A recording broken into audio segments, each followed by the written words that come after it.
بسم الله الرحمن الرحيم كلنتي wanaagsan aqyaartana la socota ku soo dhawaada mar kale iyo muuqaal kale oo aynu ku eegi doono xiisada ka soo cusboonaaday gobolka Bariga Dhexe waa 11ka bisha September sanadka 2025 qodobada idin hayana waxa kamida Qatar waxay soo saartay war aad iyo aad u weyn oo ku saabsan arinta la xiriirta madax banaanideeda iyo waliba go'aamo ay qaadatay dawladda Dooxa caawa waxay leeyihiin ujeedooyinka aan damacsannahay aan ku ilaalinayna madax banaanida qaranka ayaynu dhawaan daboolka ka qaadi doonaa dawladda Tamiim bin Mohammed Al Thani oo hogaamiyo boqorkana uu ka yahay talaabooyinka ay qaadi karayaan maxaa lagu tilmaamayaa qayladaan ayaa afka furatay waxana ay leedahay waxa noo muuqanaya qorshe kale oo ay Israa'iil damacsan tahay oo ay doonayso inay weerar ugu soo qaado dalkeena sidaas ay Qatar caawa ku doodeen haddaba iyadoo madaxweynaha dalka Mareykanka Donald Trump uu daboolka ka qaaday in marnaba aysan suuragal ahayn in la aqbalo weerar lagu qaado dalkaasi maxay tahay dawladda Qatar sababta haddana ka keenaysa ashtakadan inay gudbiso caawa oo ay leedahay waa la ina weerarayaa warbaan arrintaas ku eegi doonaa oo aan idila socodsiin doono dhinaca kale kooxda xuutiga caawa weerar isugu jira diyaarado drone ah iyo sidoo kale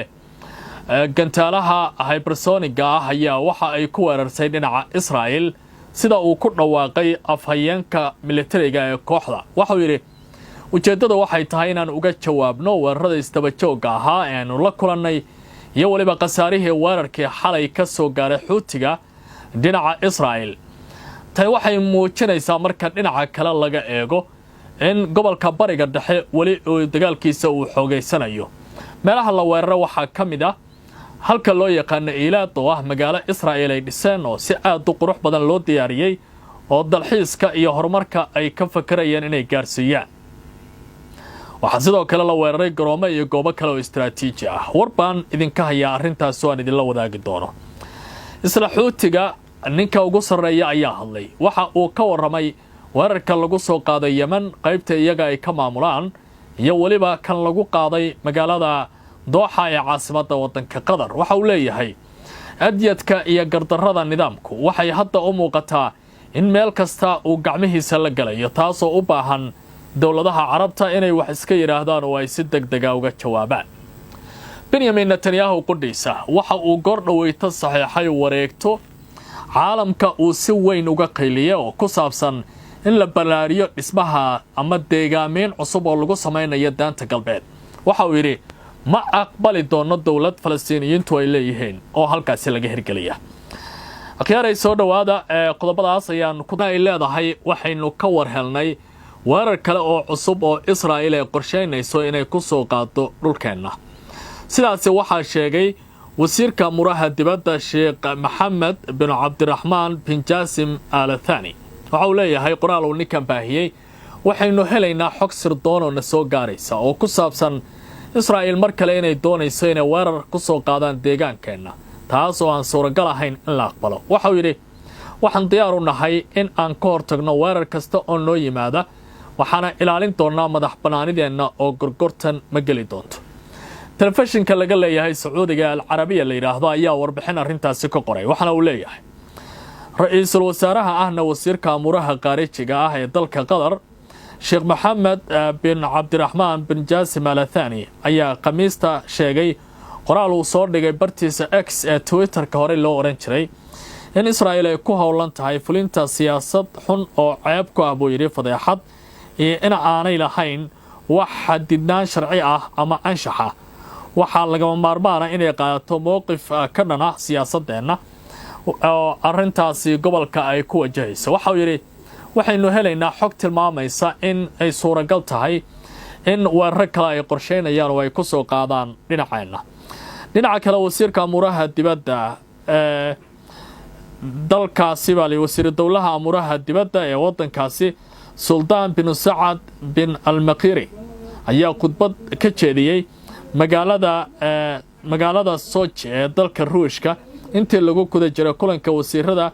wada hadallada istiraatiijiga ah ee GCC iyo Ruushka waxana uu yiri isagoo sii hadlayay oo waliba ka waramaya weerarka wadankiisu ay la kulmeen waxa uu leeyahay qatar ayaa la kulantay weerar khiyaaniya gardarro ahaa oo tusaale cad u ah buu yidhi ka mid noqon argagixinta dowlad madax bannaan taas oo ay ku dhaqmayaan nidaamka Israa'iil. waxa uu carabka ku adkeeyay in qatar ay marnaba aysan ka gabadoonin difaaca madax bannaanideeda iyo dhulkeeda, isla markaana durbaba ay bilowday guddi sharci oo si toos ah u qaada tallaabooyin qaanuuni ah oo looga jawaabayo weerarkaasi. qatar ilaa iyo hadda ma sheegin tallaabo military inay qaadayso sida ku qoran dhambaalada iyo warbixinta ay sii daynayso. dowladda qatar waxay sidoo kale si buuxda mas'uuliyadda ugu eedeysa baa la yidhi Israa'iil ka hor kor u qaadista xiisadda gobolka iyo cawaaqibka halista leh ee ka dhalanaya siyaasadda dagaal oogidda leh ee halkaasi ka soconaysa, taas oo khatar gelinaysa baa la yidhi dhammaan wadooyinka nabadda iyo horumarka gobolkaasi laga filayo. si kastaba ahaatee qatar waxay xaqiijinaysaa baa la yidhi inay sii wadi doonto dadaalada siyaasadeed iyo bani'aadanimo ay la wadaagayaan saaxiibada gobolka iyo weliba caalamka, si gaar ah xabad joojin degdega oo laga hirgeliya magaalada go'doonsan iyo xal u helidda laba dowladood oo kala madax bannaan oo Israa'iil iyo sidoo kale Falastiiniyiintu ay yeeshaan, isla markaana Falastiin ay u noqoto caasimadeeda Qudusta Bari.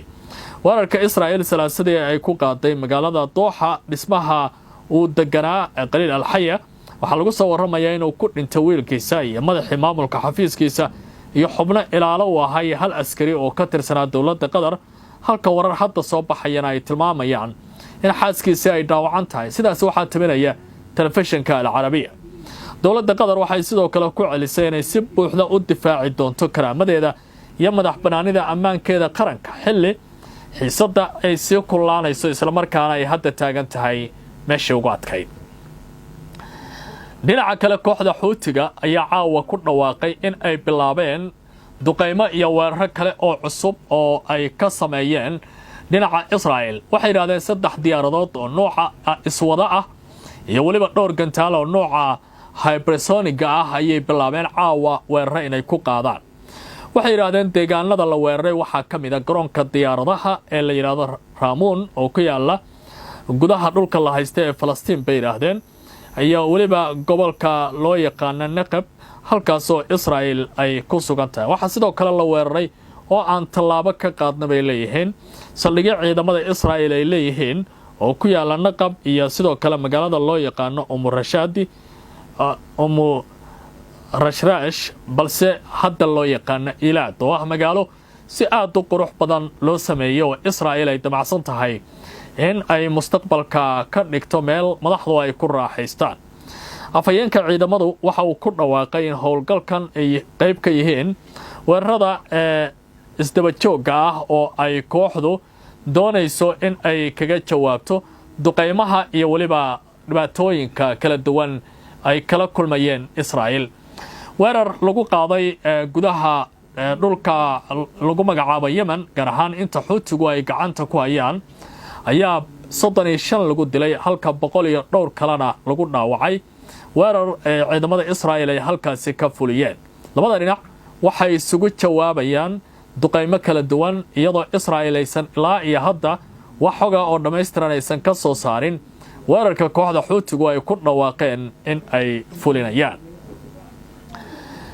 ra'iisul wasaaraha Israa'iil Benjamin Netanyahu waxa uu maanta saxiixay wareegto aad iyo aad cabsi badan looga muujinayo oo ku saabsan in la ballaariyo deegaameynta daanta galbeed si looga hortago baa la yidhi yagleelidda dowlad Falastiiniyiintu ay leeyihiin oo ka hirgasha gobolka bariga dhexe. warkan ayaa waxaa baahinaya qaar ka mid ah telefishinada carabta ugu horeeyo telefishinka Al-Carabiya oo arrintan si weyn u lafaguraya. tani waxaa la leeyahay waxay ka hor imaanaysaa danaha carabta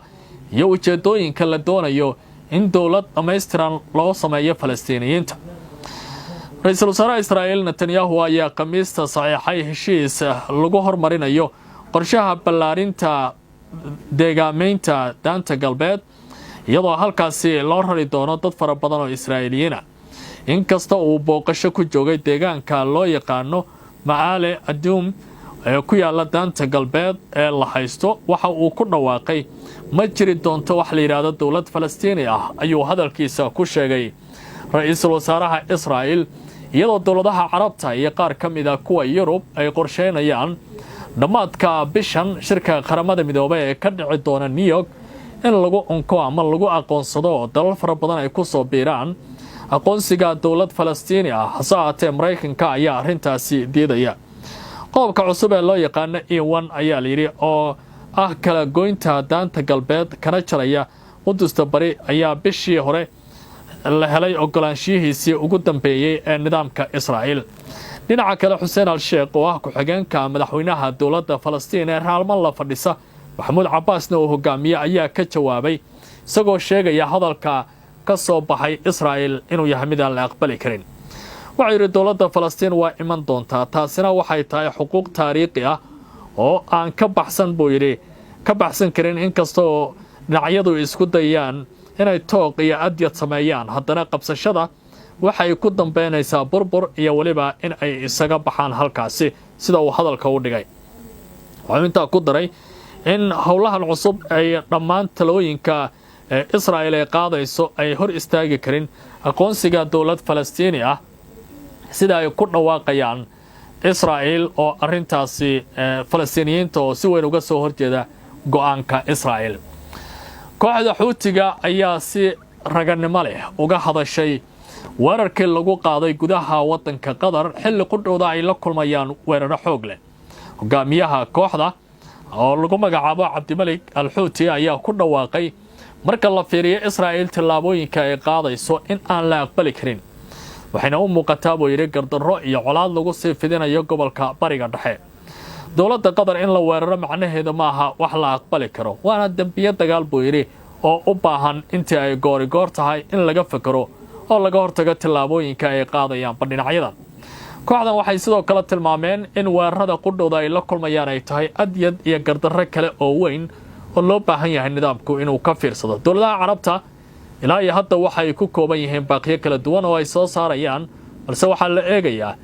baaqa iyo waliba cabashada ay hadda dowladda Qatar jeedisay sida looga jawaabo iyo waliba tillaabooyinka cusub ee Netanyahu uu qaaday oo wajigabax ku noqonaya dowladaha ay ka mid tahay